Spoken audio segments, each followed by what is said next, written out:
지난해 4분기부터 베이징 토지 시장은 계속 활기를 띠고 있으며 토지 거래 면적과 거래 평균 가격 또한 대폭 상승했습니다. 전문가들은 베이징 토지 시장이 반등한 원인으로 국가의 부양 정책과 대형 부동산 업체들의 토지 매입 열정이 높아진 것, 미래 부동산 시장에 대한 낙관적인 얘기 등을 꼽았습니다. 지난해 930 주택 대출 신정책이 발표된 뒤 부동산 시장이 다시 반등하기 시작했습니다.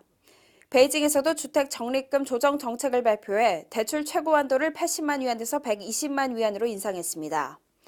지난해 11월 중앙은행이 금리를 인하한 뒤 부동산 시장은 더욱 활기를 띠었으며 토지 시장도 따라서 반등하기 시작했습니다.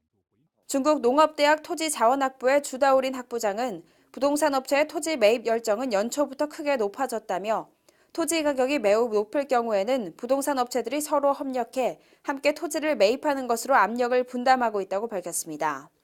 그는 또 베이징의 주택시장은 더 활기를 띠는 편이라며 부동산 개발업자들이 일선 도시에서 집중적으로 토지를 구매하고 있는데 이는 일선 도시의 토지 시장이 상대적으로 인기를 가지게 된 근본적인 원인이라고 했습니다.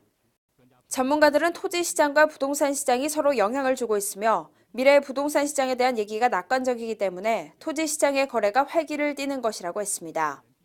지난해 4분기부터 여러 가지 유리한 정책이 발표되자 부동산 거래액이 안정적으로 상승하는 추세를 보이기 시작했으며 특히 새 주택의 거래액이 안정적으로 반등했습니다.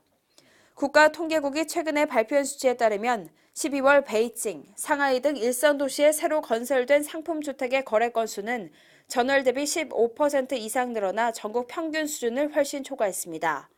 향후 베이징의 부동산 시장, 토지 비축, 정상적인 경영 수요 등 원인으로 부동산 업체의 토지 매입 열정이 점점 더 높아질 것으로 전망됩니다.